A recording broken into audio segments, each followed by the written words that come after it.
haatanna dhegaystayaal kusoo dhowaada barnaamijkii galka baarista waxaa noo soo diyaariyey halkana ka soo jeedinaya haaruun macruuf.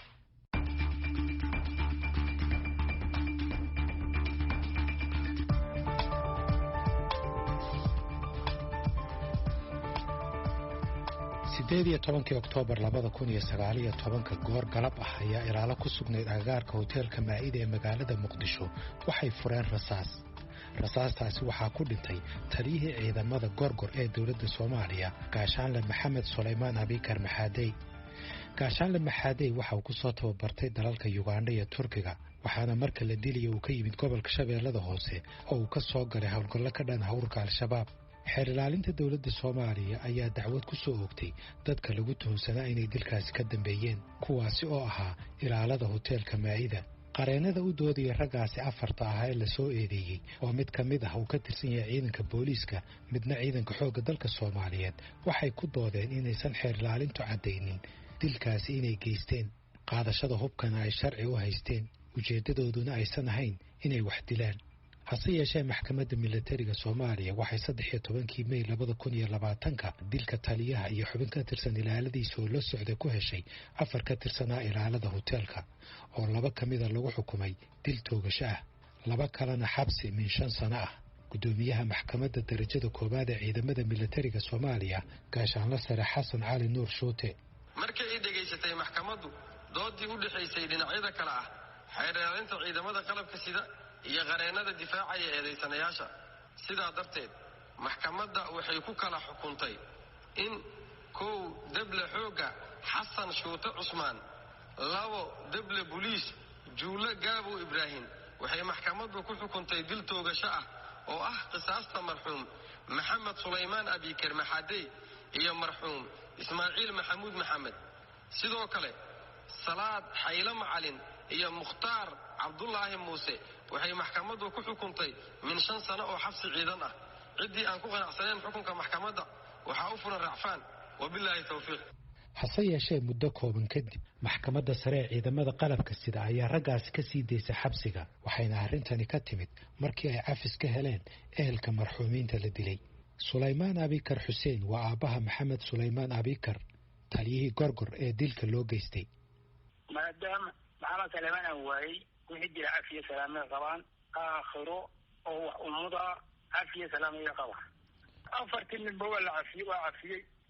yalla waaya waxa la yiri nimanka ma lagu tooga ma la tooganayay cafiye masaabahay qabaan marka dar ilaahay baad ku cafisay hadiyaan ku cafisay. tallaabada cafiska ah ee uu sameeyay Suleymaan Abikar Xuseen waa mid aan ku badnayn Soomaalida dhexdeeda inkastoo haddana is-cafisku uusan ahayn mawduuc cilmi baaris qoto dheer lagu sameeyey macluumaad badanna laga hayo. hase yeeshee tallaabadaasi waxay soo nooleysay doodii ku saabsanayd in cafisku uu qayb ka noqon karo in Soomaalidu ay iska cafiyaan kana heshiiyaan colaadii iyo hagardaamadii dhexmartay. inkastoo uusan jirin xilliga nidaam si muuqda oo rasmi ah u dhiirigeliya cafiska haddana Suleymaan Abikar Xuseen waxa uu galka baarista u sheegay inuu isagu kaligiis go'aankaasi qaatay. inaad cafiso ma adiga go'aansaday mise maxkamadda ku tiri iska cafi? maya aniga go'aansaday. maxkamadda dalida ku runya waxba macnaha Soomaalidu ma qabto sida maqalka qabtaba ama ogtaaba ma qabtaba maxkamad oo qaalidoodi shamba wax xukumo amba leeyahay ku ruux cafiska dalba amba macnaha ku hadla ma jiriyaba sababtoo ay tahay meesha odayaalaha ka taliya nabadoonnada ka talisa dawladdu waxay tahay dawlad oo leeyahay ku ruux yahay xaaladeedu ilaahay og yahay iyadoo ayaan mataqaana xaaladeedu yaan adadkay waay sideedaba waa Soomaalidu khilaaf badan ka dhex jira marka cafiska anaa go'aansaday in wax cafiyo. haddaba is-cafintu inay qayb ka noqoto xalka colaadda Soomaalida dhexdeeda waxay taageero badan heshay 6 sano ee u dambeysay kadib markii socdaal nabadeed uu sameeyey safiirkii hore ee Soomaaliya ee dalka Kenya Maxamed Cali Americo.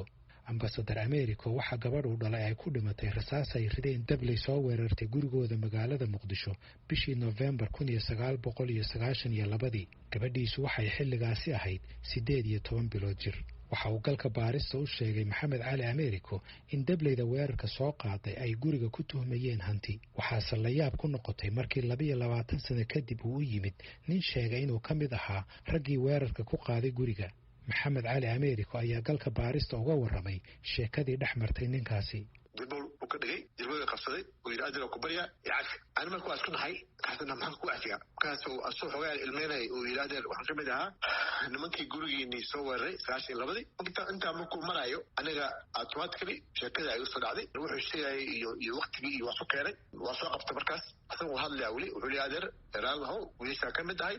oo guriga soo weeraray mataqaan waxaan rabaa inaa cafisid ana aabaanahay ilaa hadda marka xataa ka hadlaya xogaan waa cabashoonayaa ilaba iga timid waa gartay inuu ka mid ahaa dadkii waa soo qabtay dhuuntaa ka qabtay niyaddeeda waxaa soo gashay ninkaan meesha waa ku cajisaa badda maa geysta oo mataqaana kusoo dishaa dibadda maata oo wiilasha waardiyaha tarika ah horey baa kasoo qaadataa u dhafataa ana waa joolinayaa haddana waa nina dhinacaata u ahaa waa ka xoog badnaanaya dadka maqaayadan way yaabihiin markayna arkeen waxaan samaynayo laakiin alxamdulilah ilaah baa qalbigay dejiyey waa iska sii daayey marka waxaan ku yidhi waa ku cafiyey wuu igu soo booday aniga asaga waa hag waa isla oyna labadeenaba waxaan ku yidhi marka aniga waa ku cafiyaan dhahay laakiin ilaahay bari labaraaga tuko ilaahayna cafi dheh sidaan ku cafiyey markaas ambasadar maxamed cali ameerika waxa uu aaminsan yahay in cafiska uu sameeyey ay naftiisu ka heshay deganaansho inaan nafisaan qabaa oo mataqaanaa oo niyaddeedana ay qabooday sababtoo ah gabadheeda allah naxariisto ciddii soo celin karta ma jirto reerkeena way ka dhimatay wax kastoo aan sameeyo si kastoo ay igu soo laabanayso ma laha marka xafiskaas ayaa aniga aan ku nafisnay iyo ilaa haddeertaan meelo kasta aan kuu sheegay haarunow markaan la kulmo Somali community aan majaalada Soomaalida aan la kulmo arrintaas ayay weydiiyaan waxaa ugu dambeysay bishii hore oo Nairobi aan dhagan la hadlayay markaan la hadlay oo aan kala hadlayay arrimaha mataqaana dadka in la caawinayo iyo iskaalmeyska iyo mataqaana dadka masaakiinta wax loo qabto iyo kala hadlayay ayaa waxay dhaheen ambasadore sheekadii kugu dhacday noo sheeg mataqaana noo sheekay iyo waxaad mataqaana ka aaminsan tahay marka dadka waxaan aaminsanahay inay weli hami u qabaan laakiin ay rabaan dad mataqaana arrinta ugu sheekeeya faa'iidooyinka ay leedahay iyo wax laga helayo in loo sheego cabdiweli xasan xaashi waa suxufi ku nool dalka Finland kana shaqeeya telefishinka qaranka ee dalkaasi muddo sanado ah waxa uu tababarayay wariyaasha Soomaalida intii uu hawshaas ku jirayna waxa uu bilaabay barnaamij diiradda saaraya olole ku saabsan sidii ay saxaafadu door uga qaadan lahayd cafiska iyo dib u heshiisiinta barnaamijkan cafiska marka ujeedka iyo sida uu maaragtay u bilaabno wuxuu ahaa inaan wariyaasha ku guubaabino in ay barnaamijyada iscafinta iyo dib u heshiisiinta iyo nabadda ay story noqon karto sidaas darteedna ay maaragtay wariyaashu ku dhiiradaan intay qarax iyo siyaasad uun daba taagnaan lahaayeen iyo maaragtay qaxar uun ka hadli lahaayeen in dad waxaa jooga Soomaaliyeed oo iscafiya dad waxaa jooga Soomaaliyeed oo positiveka iyo nabadda ka shaqeeya oo la dagaalama waxyaabaha qaldan ee dhaqanka qaldan ah dadkaas inaan u samayno media platformka waxaa la yidhahdaa ama loo sameeyo codkooda in la maqlo si markaas ummadda kale ee Soomaalida ah ugu dayato markaan bilownay waxaan la kulanay marka arrimo aad u mucjisa ah sida Soomaalidu ayba baahida xoogga leh ugu qabaan in ay arkaan macnaha programyada noocaas oo iscafinta ah markaasay marka waxaan ku dhiiradeen inay nala soo xiriiraan nala hadlaan anigu story ayaan hayaa inaan qof ayaan maaragtay dhibkaas u geystay ama qof ayaan dhibkaas ii geystay inaan cafiyaan rabaa inaan cafis weydiistaan rabaa inaan cafis siiyaan rabaa maxay adiga muhiim kuugu tahay arrintan iscafiska maxaa kugu dhali shakhsiyan si hoose waxaan ahay wariye ka howlgalaa tv-gan Finland qaranka waxaan last 10 years dibadaha ayaan u safrayey oo foreign ayaan programyada uga soo sameynayay dunida uguran 40 countries aan kasoo shaqeeyey waxyaabaha igu dhaliyay waxaa weeye markaan arkay aniga oo Soomaali ah oo maaragtay haddaan Afghanistan tago iyo haddaan Chile tago iyo haddaan Mexico tago story u tago cabsida ay galayso ama waxyaabaha aan iska ilaalinayo inay yihiin in aniga journalismkayga ama markaas storyga aan ka hadlayo maanta dib iga soo gaaro Soomaaliya markaan tagay waxaan arkay waa wadanka keliya wadankayga aan u dhashay oo program kasoo sameynayay 2009 ee aan u baqay in aniga la ii dilo ama la ii dhibaateeyo identityga waxa ilaahay ii dhaliyay ama qabiilka markaas aan kasoo jeedo waxaana de anigu waxba ka qaban karin oona bedeli karin anigu Soomaali waa ahay qabiilaan kasoo jeedaa marka cabsi waxaan la yaabay marka waxaan keenay inaan adduunyada kalena journalist ka noqdo in Soomaaliyana reer hebel ka noqdo markaasna ay nafteedii qatar gasho yaan waxaan iri waa dhaqan runtii aad u baahan in wariyaashu dib u fiiriyaan oo la baaro horta waxa personal igu dhaliya waxa waaye waa go-aan aan ku qaatay inaan culturekan qaldan ee soomaalidu ay leedahay oo aan salka iyo raadka lahayn in aan bal anigu shaqadeeda xirfadda wariyanimo ee society-ga aan wax uga bedeli karo marka sababtaasaa igu dhalisay inaan maaragtay waxyaaba aniga personally aan arkay waayoon dareemay. dhinaca kalena sii deynta dadka lagu hela inay dembiyo geysteen gaar ahaan kuwa dilka ku xukuman waxaa dhinaca kale ka dhalan karaa su-aalo dhinaca sharciyada madaniga ah iyo kuwa ciqaabta. tusaale ahaan haddii ay 2 qof ama 2 qoys iscafiyaan taasi maxay uga dhigan tahay shuruucdii waddanka u taalay. garyaqaan Ibraahim Ila Suleymaan waa gudoomiyihii hore ee maxkamadda sare ee Soomaaliya. waxa marka la eego xagga cafinta oo waliba laga eego xagga dembiyada ama ciqaabta criminals marka la eego waxaa jira 2 mawduuc baa jira oo midna uu yahay cafis midna uu yahay saamaxaad oo aanay dad badan ku baraarugsaneen ama aanay kala saarin oo labadaba uu dhigayo xeerka ciqaabta penal code uu dhigayo. cafiska iyo saamaxaadu labadaba waxa bixiya madaxweynaha bixiya waxayna ku kala duwan yihiin. cafisku haddii la yiraahdo qofka waxa laga saamaxayaa dhammaan faldambiyeedka iyo ciqaabihii ka dhacay oo dhan wuxuu noqonayaa qofkaasi uu la mid noqonayaa qof aan falkaaba gelinba. saamaxaaduna waxay noqonaysaa qofkii dembigii wuu galay laakiin ciqaabtii kufrinteedii amaba ciqaabtii weynadii ciqaabadihii ka hooseeyey kufrintoodii ayaa meesha laga saaraya oo kaba soo qaada xadhig baa lagu xukumay xadhiggii waa laga cafiyi karaa laakiin macnaheedu maaha inaanu dembigii gelin dembigii wuu galay laakiin ciqaabtii baa laga cafiyey baa laga saamaxay. waayo qodobka uu barnaamij ku saabsan waxa weeyaan haddii qof uu galay dembi ah dil oo ay qoyskii wax laga dilay dhahaan waan cafinay qofkaas ma la sii deynayaa sharcigu muxuu qabaa? horta marka la eego arrinta ku saabsan qofkii qof dilay penal code marka la eego iyo marka shareecada islaamka la kala eego waa kala laba shay waa kala mawduuc weeyaan oo aad u kala fog. marka la eego penal code dalka u yaala ma siinayo cafi siin maayo qofkii ehelada uu ahaa qofkii dhintay ama qofkii la dilay cafi siin maayo laakiin shareecada islaamka ayaa cafiska siinaysa iyo qisaasta oo loo raacaa waxa loo raacaa iminka waa shareecada islaamka laakiin looma raaco penal code iyo qodobka 434 waayo qodobka 434 wuxuu leeyahay qofkii qof dilay waa dil uu leeyahay laakiin marka halka ay taagan tahay maxkamaduhu dhammaantood waxay raacaan shareecada islaamka ay raacaan oo shareecada islaamka ayaa waxay siinaysaa khiyaaraad fara badan qofkii ahaa dhaxal xigeenka ama walidamka ahaa in uu iskaba cafiyo iyo inuu diyo ku cafiyo intaba isagaas khiyaarka yeelanaya iyo inuu ka go-aan gaadho inuu yidhaahdo mana cafin iyo diyana ka qaadan maayo ee halay qisaaso waxa bixisa shareecada bixisa khiyaaraadka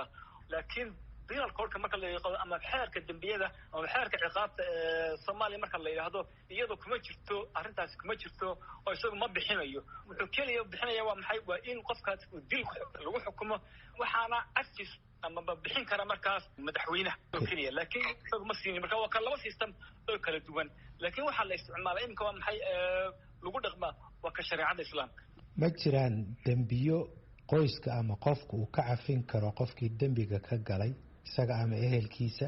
laakiin qaranku uusan cafin karin bal arrintaas ka hadal iyo se isku qaadan karto ama isku burin karto? marka la eego dembi baa dhacay oo la eego systemka cadaaladda iyo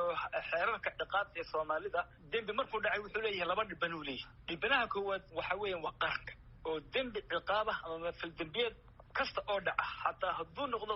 qof dakhray hadduu yahay qof jeebiyey qof dhaawac u geystay dhaawac haba noqdo dhaawac fudud dhibanaha koowaad waa qaranka sababtu waxay tahay wuxuu khatar ku yahay qofkaas falka geystay baa laga eegayaa amniga guud. dhibanaha labaadna waa qofka sidaas darteed mar walba waxa ka dhalanaya waa maxay abaalmarinta ka dhalanaysa waa mid madaniya iyo mid ah criminal ama ciqaabta ah dawladda iskale oo ka go-aan gaadhaysa cafintiisa iyo cafis la-aantiisa waa marka eego wixii ka hooseeya qisaas laakiin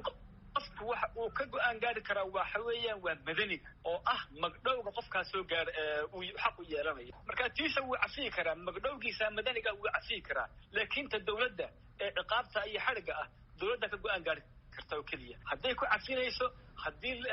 lagu adkaynayo haddii ay jirayaan xaaladaha ee loo raacayo xaaladaha fududaynaya waa arrin u taalla garsoorka iyo cadaalad guud iyo dawlad laakiin qofku ka go-aan gaari maayo waayo markaan usoo laabano cafiska iyo iscafintu xal ma u noqon karaan mushkiladda soomaalida iscafinta iyo isasaamixidda waa mid ka mida dib waxa weeye heshiisiin in dadku iscafiyaan oo la isasaamaxo ayaa waxay ka raad weyn tahay oo ay ka saameyn badan tahay in qofku uu ku aarguto sharciga uu ku aarguto inta badan maxay ku timaadaa oo marka ay garowshiyo ku timaado oo Soomaalida waa ka mahmaada waxay tahdaa garowshiyo waa geersiin qofku inuu dad baan galay halayga raali ahaado qofka kalena uu ku bogsoonaya waxay keenaysaa in wixii meesha ka baxaan dabadeedna deganaashiyo iyo nabad waarta iyo xidhiidh rasmi uu meeshii ka dhasho laakiin xataa hadduu uu ku aargoosto sharciga oo tallaabo kaga qaato arrintii halkii bay taallaa waxbaa la kaatirsanayaa weli oo qofkii xataa laga yaaba in xadhig lagu xukumay oo xadhiggii soo laastay kii kale marka uu soo baxo weli colaadii meesha way taallaa godabtii meesha way taallaa waxa keliya ka saari karaa waa cafiska iyo saamaxaadda khubarada ula hadlay galka baaristu waxay ku doodeen in cafisku uusan ku badnayn bulshada soomaalida dhexdeeda gaar ahaan haddii xaaladdu gaarsiisan tahay heer dil ah waxaana dhacda inta badan in ehelka dhibanayaashu ay dalbadaan qisaas magdhow ama inay arrintuba ku dhammaato kala aargoosi ambasadar maxamed cali america waxa aan weydiiyey dareenkii uu kala kulmay dadka soomaalida intii uu ku jiray safarkiisa nabadeed ee uu ku dhiirigelinayay iscafiska wallahi ilaa haddeertaan ilaa maanta aan ku hadlayo 2011 ay tahay dadka aad bay u soo dhaweeyeen aad bay u rabaan iscafiska aniga hadda haddii ay weydiisad mataqaanaa ka shaksi ahaan soomaaliya waxaan aaminsanahay inay u baahan tahay in dadka wacyigelin badan dowladda ay geliso gobolada ay geliyaan maamulada ay geliyaan dadka lasu keeno dadka kii wax laga haleeyey iyo kii wax haleeyaba hadda aniga waxaan aaminsanahay ninkan haddeertaan aniga soo hor istaagay cafiska weydiistay ee dadka aniga ay dhahaan wax fiican samaystay laakiin isaga ayaa geesi ah ee geestan sababtoo ah ninkii ama waalidkii oo qofka ka dilay ayuu soo hor istaagay uu yidhi cafi marka waxaan aaminsanahay in dadka ay kii laga haleeyey iyo kii wax haleeyaba dadka laska hor keeno oo lasoo fariisiyo anma dhahayo qof kastoo soomaali ah ama wax laga dilay ama wax laga haday ama wax laga haleeyey ha cafiyo laakiin dadka in la nafiso ayay u baahan yihiin meel ama system ay ku nafitaan ay ku hadlaan ayaa loo baahan yahay soomaaliya dib u heshiisiinta iyo iscafintuba ma aha wax naadir ku ah caalamka waxaa jira wadamo badan oo horumar ka sameeyey iscafinta iyo dib u heshiisiinta